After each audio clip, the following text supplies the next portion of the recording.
কোরআনের কাছে কেউ যদি প্রশ্ন করে, ও কোরআন, এই পৃথিবীতে নাজিল হওয়ার আগে তুমি কোথায় ছিলে?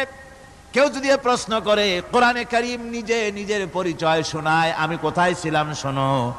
বাল হুয়া কুরআনুম মাজিদুন ফি লাউহিম মাহফুজ, বরং এই কিতাব অতীব মর্যাদা সম্পন্ন সুরক্ষিত ফলকে লিপিবদ্ধ ছিল, আমি ছিলাম লৌহে মাহফুজে, সেখান থেকে এসেছি।